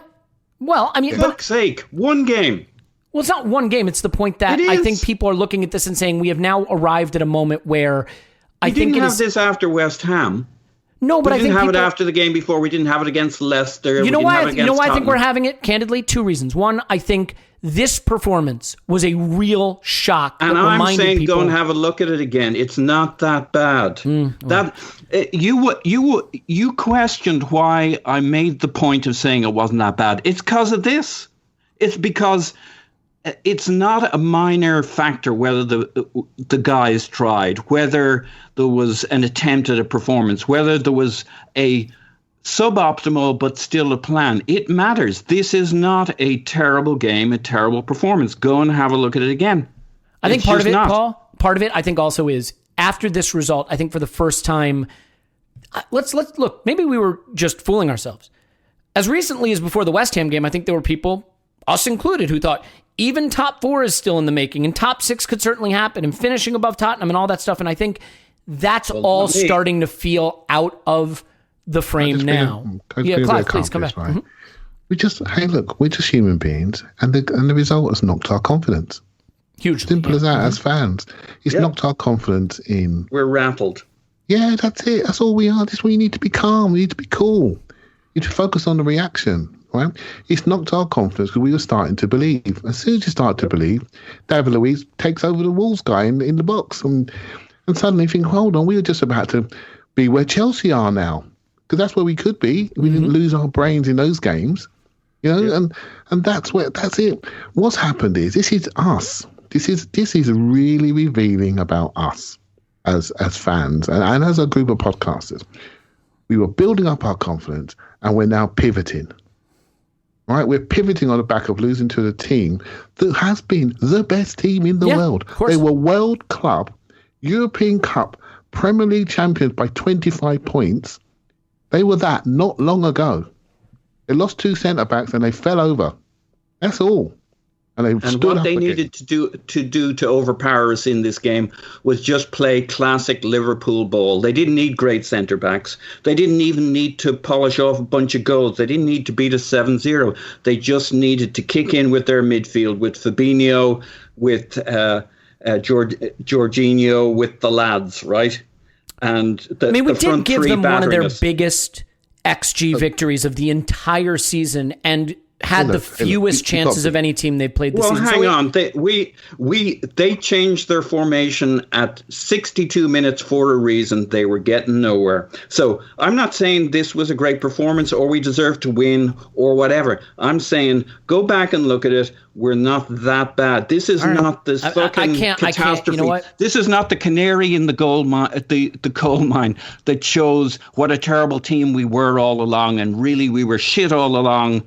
And now the truth is out. We need to set this game aside for a little while and come back and look at it again in a little distance. And by the way, look, we were 3-0 down to West Ham in the game before. We lost this one 3-0. I just think sometimes we hand wave the people that are justifiably upset about what they're seeing in a 12-loss season as if to say those people are having hysterical overreactions while we sit 10th on 42 points. And I am here to defend the people, even though I don't fully agree with them, who would say, I have a right to be mad at sitting 10th. I have a right to be mad at 12 losses. I have a right to be mad. Well, again, you've made it clear that there is no bar performance that matters. How are they dominating this conversation if you don't agree with them, but they have a right? Well, they're not dominating. It's that I'm pushing back against the idea that we are fine, because I don't think we're fine. I think Why is their position central to this? Well, because I agree that there are problems. You disagree. I disagree. Well, we all agree there are problems. We all agree it's a process. We all agree it takes time. We all agree it's 2 steps forward, 1 step back. Some people think it's 1 step forward, 2 steps back. Time will tell. Put this result aside for a while. Come back to it. There are lessons to be learned. It's not an absolute travesty. Here's where I think it's a pivot point. I think that... It's not. For me, I'm saying. Why it's a pivot point for me in my assessment of the season. I think it is in a moment where I had felt that I was watching a team start to move into consistently being able to produce performances that I consider closer to what we should be able to produce. In my view, this is a step back to what it was pre-Boxing Day, in my view.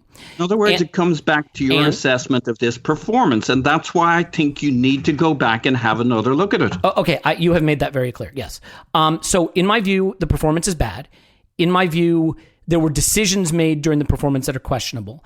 And I think where it leaves us now at this stage of the season is to produce a big response in Europe, or wind up at the end of the season potentially looking at a 9th or 8th or 10th place finish and no trophy, and having to make heads or tails of what we do in that situation. And I think that is a really tricky place for a big club to be, and I can see both sides of that argument. And I realize you don't see both sides, but I do, and I'm torn between them. I don't see both sides. I don't see why at the end of this game their position takes dominance. I get it, but Jesus Christ, it's one game.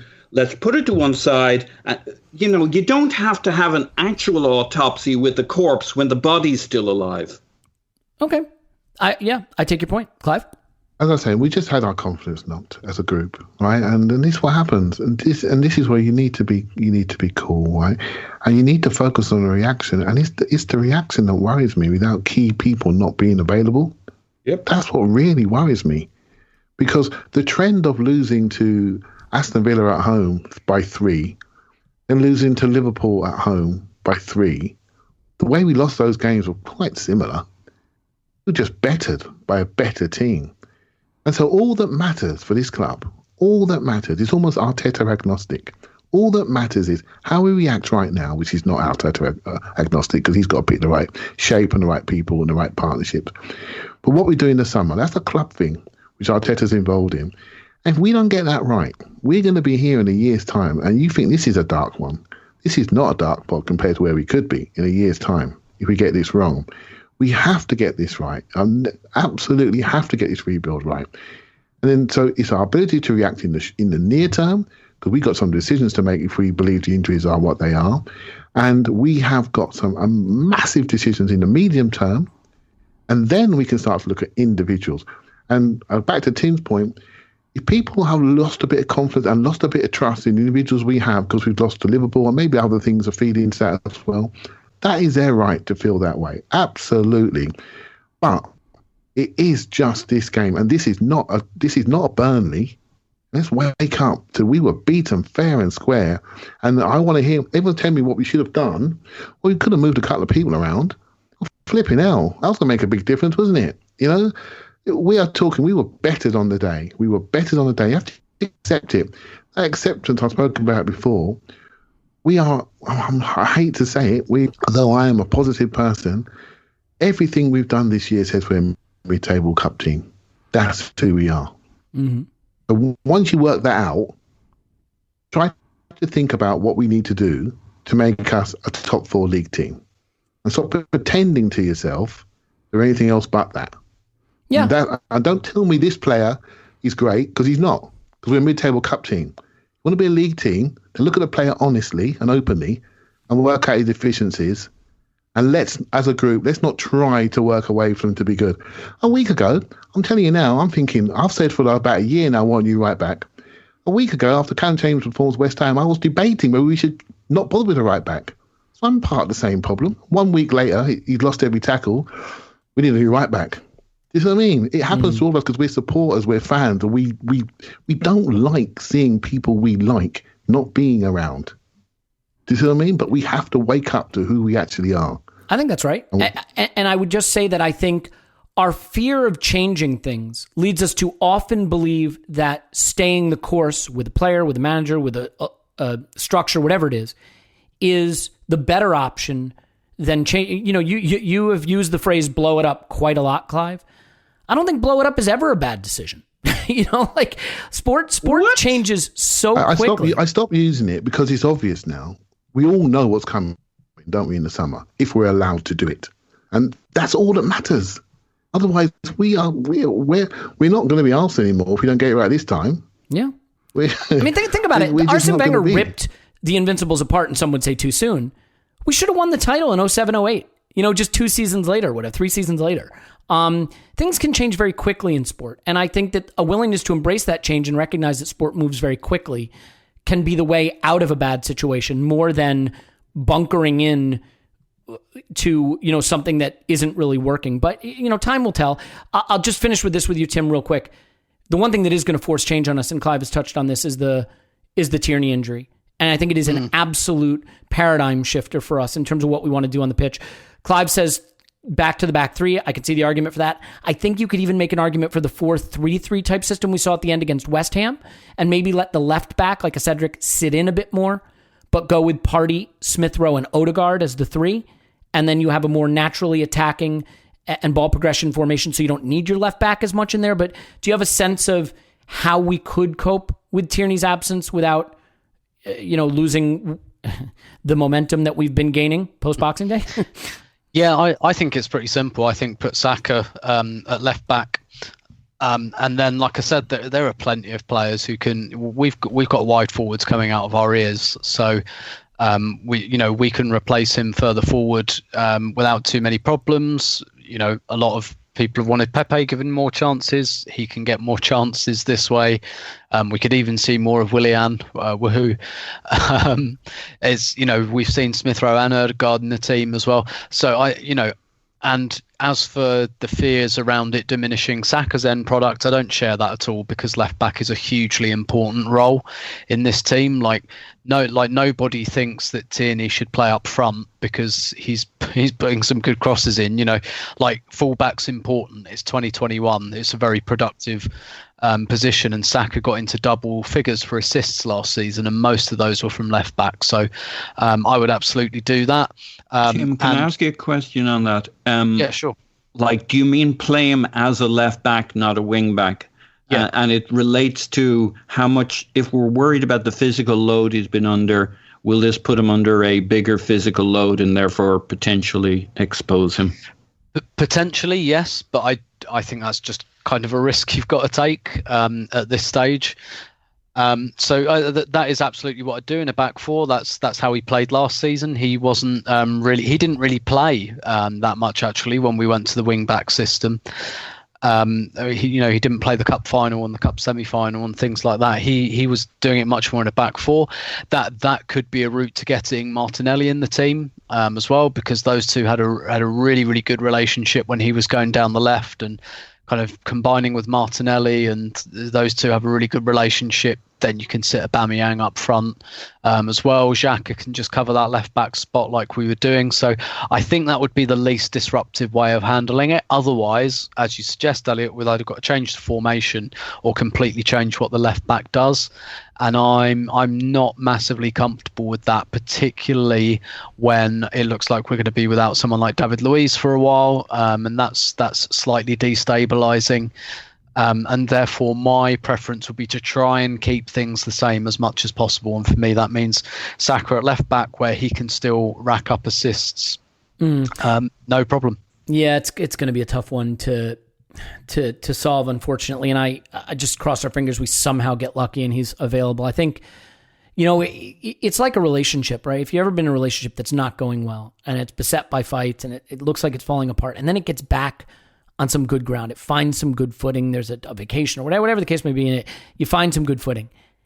And then you have that big fight again, right when you were just starting to find that footing. And it makes you feel like you're just transported right back to that bad moment. And unfortunately, I think that this result and this performance have affected me to some extent, and to some people to a big extent, I think, of transporting people back to the way it felt before we got on this run. So what happens next, obviously crucial to either confirm that this is an anomaly, or, to say that maybe the progress was not quite as great as we thought. And I find myself unsure of which thing I feel most strongly about. I still think I lean in the direction of the progress, but I'm hopeful that will continue, and Slavia Prague will be a good time to continue. Sure, please.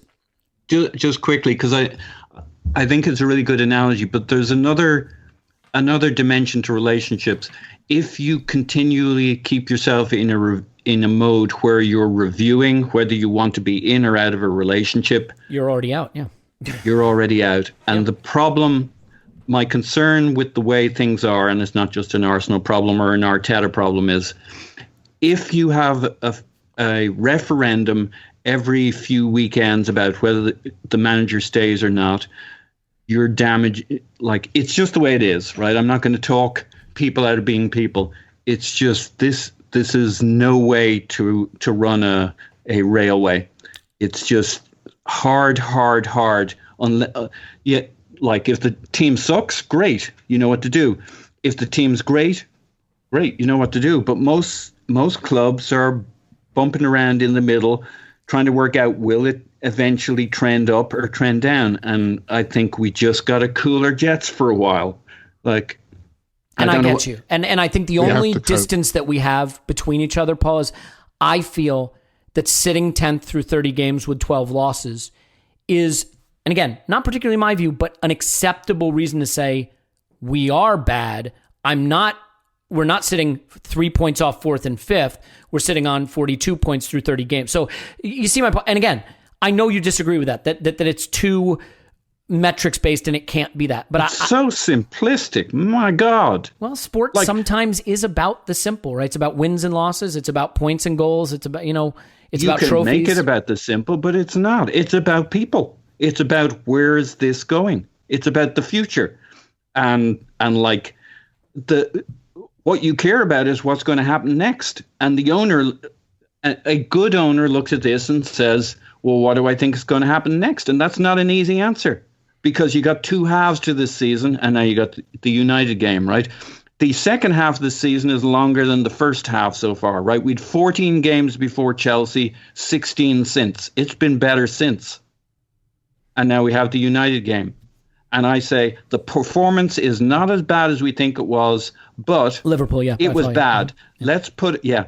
Let's put it to one side for a little while and see how the season progresses, because there's going to be a lot to talk about. Well, it's as usual with an argument between us. I imagine that you will find yourself abused by the people who agreed with me, and I will find myself abused by the people who agreed with you. Hopefully. And that will be our day for the rest of the day. So I look forward to that. And I think we should leave it there, given that Dr. Raj is still coming up to tell us how bad it's going to be with Tierney and Luiz. So we go from strength to strength, as they say. Paul, my dear friend, is on Twitter at Pause in My Pants. Thanks, Pause. That was fun. Woohoo! Yeah, always. Clive's on Twitter at ClivePFC. Thanks, man. Thank you very much. Tim's on Twitter at Roberto. Thanks, Tim. My pleasure as always. My name's Elliot Smith. You can block me on Twitter, Yankee Gunner. We're going to take a break. We're going to come back with Dr. Raj after this. Stay with us.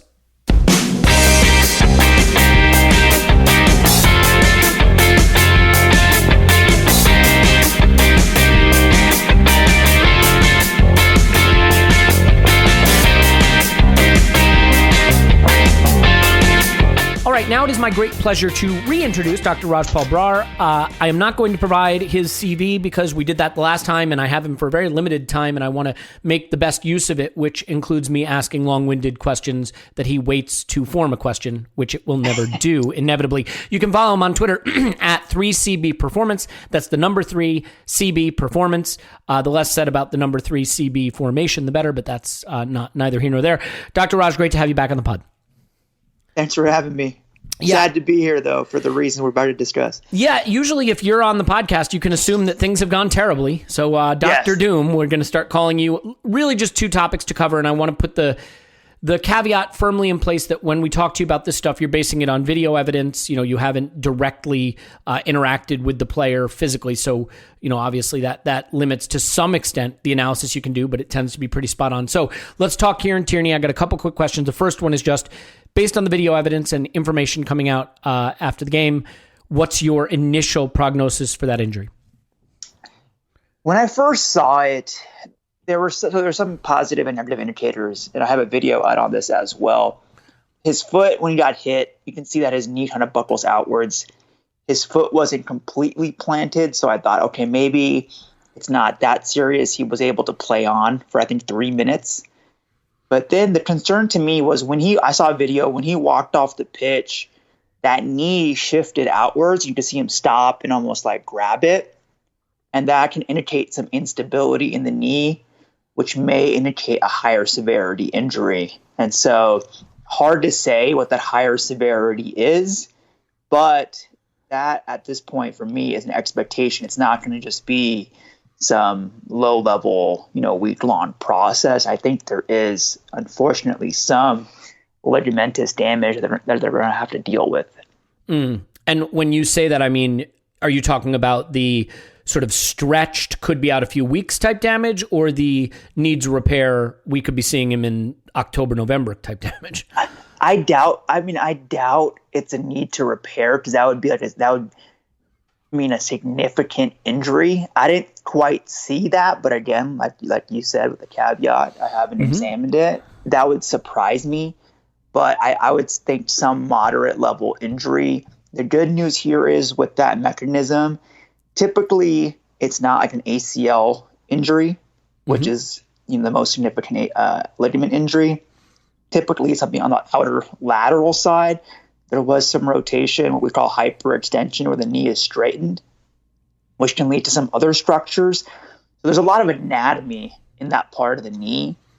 And that's why it's turned out really hard to discern what's going on. Even in that video I kind of just went through the different kind of possibilities. But based on the most concerning aspect was when he walked off and seeing some of that instability. That's what makes me expect something higher than just like a grade 1 out couple weeks injury.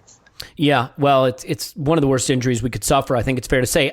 Do you? You've sort of, I want to say, ruled out, obviously, with all the caveats in place, the ACL, which is dreaded. But another one that we know can be a real problem is meniscus. Is that the kind of injury that comes into play with a stretching like that, or not as much? Yeah, absolutely. Anytime you have a jarring impact to the knee when it's somewhat planted, there's concern for meniscal damage in the knee. It all just comes down to, in this case, it's going to come down to the extent of it. There's definitely something going on. You could see, how Tierney was talking to the physio. When he talks pretty sternly like that, something's up. And he was frustrated, of course. He's a competitor, but it just depends on the extent of the damage at this point. Fair to say those are the two potential nightmare scenarios is a meniscus that needs to be repaired or an ACL? I mean, are those the nightmare scenarios? In terms of, I would say the real nightmare is ACL. Now, you can't rule that out, but a meniscus injury that needs to be repaired, the player would be out if he's even eligible for a repair. So all meniscus injuries aren't eligible for repair. It depends on where the damage occurred on the meniscus due to different issues with blood supply to different areas of the meniscus. But the real nightmare here would be the ACL, because we've seen 8-9 months out, as we've seen with Bellerin, as we've seen with Holding, there's a real, at Chambers to some extent, there's a real reacclimation process that comes into play. Of course, with Tierney, he is a key to the engine. So, yeah, we'll see. Yeah, really scary. Okay, well, let me ask you a question related to the injury that I think has come up in the debate following this. He played 3 times for Scotland, and he did look a little bit sluggish, I thought, in this game, although the whole team did. I was listening to the Arscast, and they suggested that maybe the team had some Cabernet Sauvignon before the game, which would explain a lot, and sounds quite delightful, to be fair. But, I mean, is this, to me, to the uninitiated, I would say, impact injury, not fatigue related? But Clive sort of straightened me out on our Patreon pod, our instant reaction pod, saying, hey, you know what? Fatigue can be the reason you're not snapping into challenges or bursting out of the challenges and you're arriving late. I mean, do you, from a medical standpoint, I mean, that's the footballing standpoint, that the fatigue can lead you to not time things right so that you're more exposed to those challenges as opposed to bursting away from them or avoiding them. Do you have any sense from sort of a more medical anatomy standpoint of how fatigue could play into the injury occurring in the first place or the severity of it? Yeah, well, firstly, Clive straightening you out. What a surprise. Yeah, it has to be done. Yeah. It has to be done. I mean, from a fatigue perspective, absolutely. And what he says is very, very true. If I'm a split second late to react because I'm tired, that then leads to higher risk where maybe my leg is left in on a challenge that wouldn't, if I was tired, been in that place in the first place, right? So very, very true. And then also from a physical perspective, when you are fatigued, it does affect certain systems that do help reduce injury risk. For example, when you're tired, you tend to have less balance. When you're tired, it tends to affect the system known as the neuromuscular system, which is a connection between the muscles and the brain. So when you're in a certain position, the brain senses that and it fires certain activating muscles to help keep you in a safe position. And so fatigue can certainly affect all of those things. Yeah, that's important. And actually, you touch on the connection between the brain and muscles. The tongue is a muscle, right? Yep. So technically, I could say that it's the fatigue of having a young child that causes my brain to tell my tongue to say the ridiculous things that it does and not just actually bad ideas. So that's good. Absolutely. Okay, well, unless you have anything more on Tierney, I'd like to pivot to David Luiz if we can. Absolutely. So there's not a lot of information out there, just sort of conjecture and some fear that he may have played his last game this season. I guess I will make this one more open-ended. Do you have any insight or theories on what's going on with Luiz and what we should probably expect in terms of the outcome? And just as a follow-up to that, obviously the club is considering giving him a contract. He is over 30, so we may be obligated to give him a contract, I think is how that works. But, whether this particular type of injury would be the kind of thing that would give a normal club pause when considering the contract. This one's so vague. The only even medical term I've seen on it was from James Benge, who said that there's cartilage issue. I'm going to run that through the translator, by the way, and say James Benge. I'm sorry. No, it's fine. Just in case people are wondering who that is. And so he said that there's a cartilage issue potentially in the knee.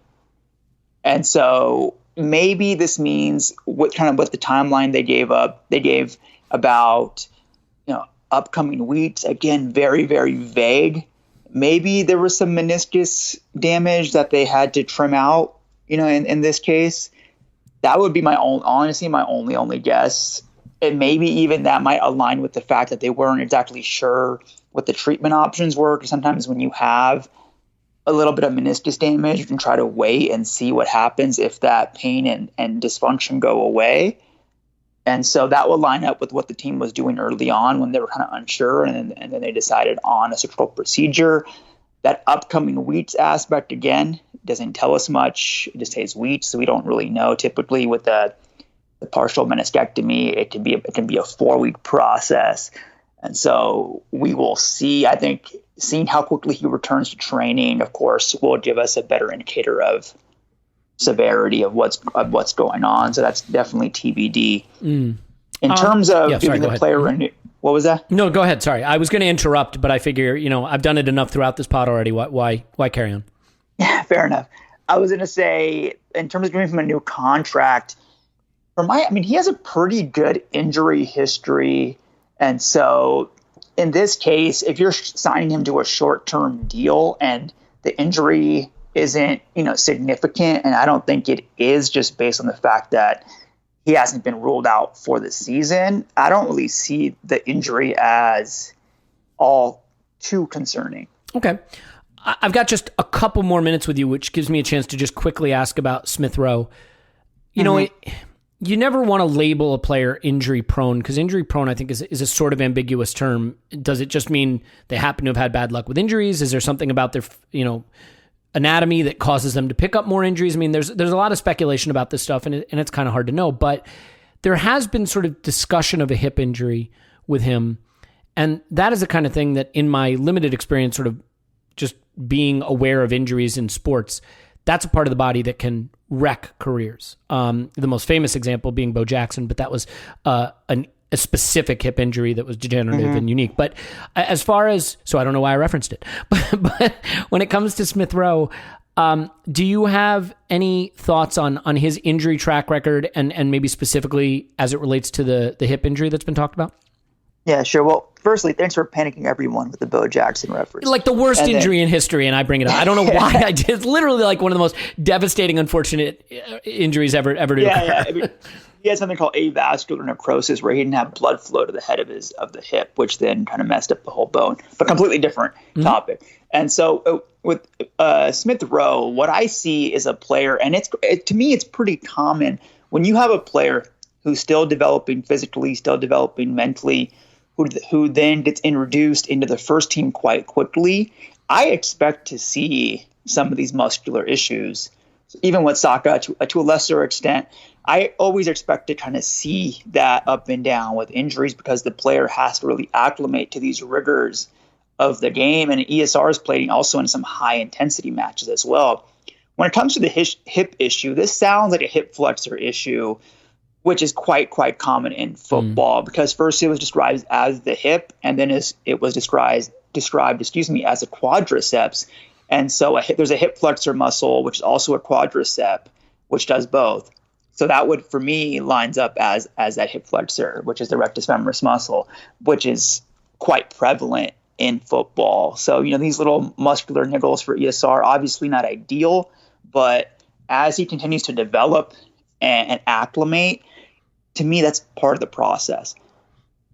Well, I mean, that's about as encouraging as it gets. I think, thankfully, we don't really have any other injuries that we have to cover. I mean, I could ask you how sick is Granit Xhaka, but I think that's a different type of medical practice. So yes, fair to say we've covered it? Absolutely. All right. Well, Dr. Raj, it's always a pleasure to talk to you, even if it's not topics that we necessarily want to be discussing. You can follow Dr. Rajpal Brar at 3CB Performance, the number 3CB Performance on Twitter. And you should also check out his YouTube, where he does videos that explain all this stuff so you don't have to listen to this podcast. Thank you, Dr. Raj. Thanks for having me. All right, well, that'll do it. We will have a Premier League Roundup podcast for patrons, which is fun because we can actually dive into the good stuff in football, which is Spurs failing to beat Newcastle and Chelsea losing to West Brom and all the other good stuff. So hopefully you'll join us for that, or not, because either way, we will have a live stream Thursday to get you excited for the big game against Slavia Prague, which is the reason we threw the game against Liverpool, as well as an instant reaction pod Thursday evening, as well as a full pod Friday. So lots to come. Hope you're doing well. We love you, and we will talk to you after Arsenal 10, Slavia Prague 0.